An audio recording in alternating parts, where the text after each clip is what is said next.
नमस्कार, कानून की बात में आपका स्वागत है। मैं हूं आशीष भार्गव। मुद्दा सेम सेक्स मैरिज को है, यानी समान लिंग के जो व्यक्ति हैं उनकी शादी को, उनके विवाह को मान्यता देने की मांग का है, जिस पर 3 दिन 5 जजों का संविधान पीठ सुनवाई कर चुका है।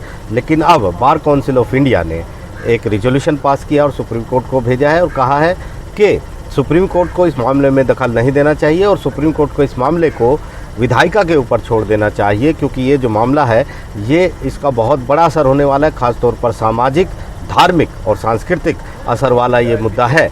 इसलिए ये जिम्मेदारी विधायिका की बनती है कि वो तमाम समूहों से, सामाजिक समूह हो, धार्मिक समूह हो, उनसे विचार विमर्श करे, परामर्श करे और उसके बाद इस पर फैसला करे। तो लिहाजा सुप्रीम कोर्ट को इस मामले में कोई फैसला नहीं करना चाहिए, क्योंकि ये फैसला जो है वो विनाशकारी हो सकता है।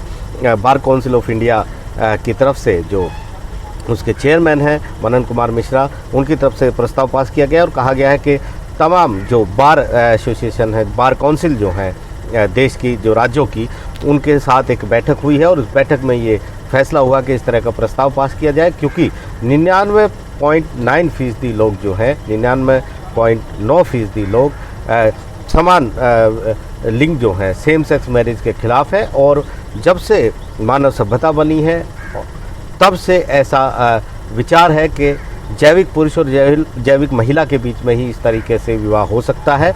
और ऐसे में ये देखते हुए, लोगों की भावनाओं को देखते हुए सुप्रीम कोर्ट को इस मामले में सुनवाई आगे नहीं करनी चाहिए और इस मामले को यहाँ पर बंद कर देना चाहिए। उन्होंने अपना प्रस्ताव सुप्रीम कोर्ट को भेजा है, अपना विरोध जताया है।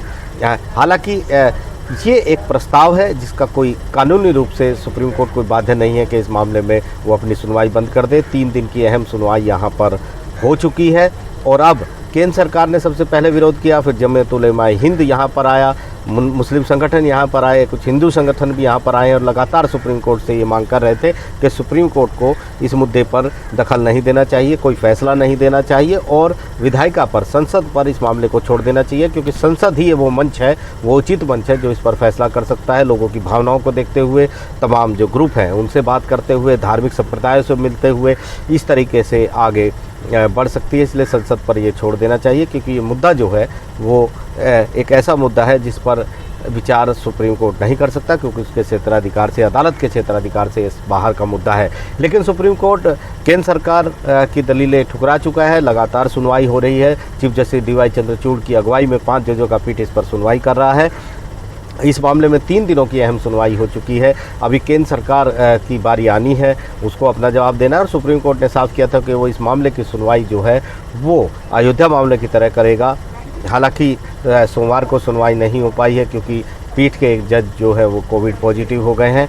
लेकिन सुप्रीम कोर्ट ने साफ किया है कि वो जल्द से जल्द इस मामले की सुनवाई पूरी करके छुट्टियों में अपना फैसला लिखना चाहता है, यानी छुट्टियों के बाद वो इस मामले को फैसला देना चाहता है। बड़े सवाल सुप्रीम कोर्ट ने इस मुद्दे पर उठाए हैं और कहा है कि कुछ भी अपने आप में संपूर्ण नहीं होता। ये उदाहरण भी दिया है कि समलिंगी संबंधों में जो रहते हैं, अगर उनकी शादी को मान्यता दी जाती है तो इसमें किसी के मानवाधिकारों का उल्लंघन नहीं है। बच्चे वो गोद भी ले सकते हैं, ऐसा कोई डेटा सरकार ने नहीं दिया है कि सिर्फ शहरी अवधारणा है, ग्रामीण क्षेत्रों में ऐसा नहीं है, क्योंकि शहरी क्षेत्र के लोग अधिक मुखर होते हैं, सामने आते हैं, इसलिए ऐसा लगता है कि ये सिर्फ शहरी क्षेत्र की अभिजात्य अवधारणा है। लेकिन सुप्रीम कोर्ट ने इससे इनकार किया है। साथ ही साथ उस सवाल का भी जवाब दिया है एनसीपीसीआर के हलफनामे का, जिसमें उन्होंने कहा था कि जो समलैंगिक लोग हैं वो बच्चा गोद नहीं ले सकते, इससे बच्चों के पर मनोवैज्ञानिक प्रभाव पड़ता है। Chief justice D Y Chandrachud ने गुरुवार को टिप्पणी करते हुए कहा था कुछ भी अपने आप में संपूर्ण नहीं है।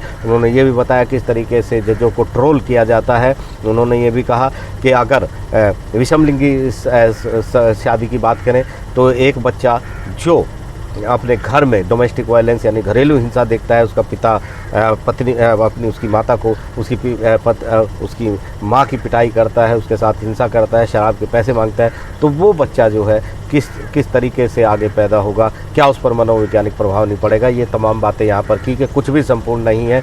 लगातार याचिकाकर्ता 20 याचिकाएँ यहाँ पर हैं जो मांग कर रहे हैं कि समलैंगिक विवाह को मान्यता दी जानी चाहिए और सुप्रीम कोर्ट ही ये काम कर सकता है। ये उनके अधिकारों का मामला है, क्योंकि सुप्रीम कोर्ट पहले के भी जो फैसले आए हों उसमें निजता के अधिकार को मान्यता दे चुका है, अपनी पसंद से शादी के अधिकार को, अपना मनपसंद शादी चुनने के अधिकार को मौलिक अधिकार मान चुका है और ऐसे में उससे आगे बढ़ना चाहिए और सुप्रीम कोर्ट को ये फैसला देना चाहिए।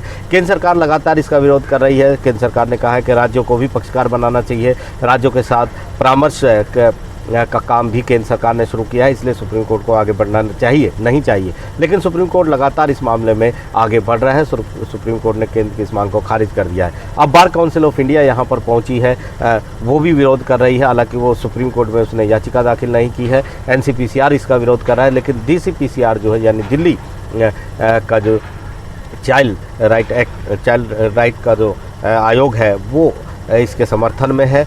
बहुत सारे अभी आगे चर्चाएं सुप्रीम कोर्ट में होनी है, लेकिन ये एक अहम डेवलपमेंट है जब बार काउंसिल ऑफ इंडिया जो देश भर के वकीलों का प्रतिनिधित्व करता है वो इस तरीके से उसने एक प्रस्ताव पास किया और कहा है कि सुप्रीम कोर्ट को इसमें दखल नहीं देना चाहिए। तो फिलहाल देखना होगा कि सुप्रीम कोर्ट का इस पर क्या रुख रहता है। नई दिल्ली से आशीष भार्गव, NDTV इंडिया।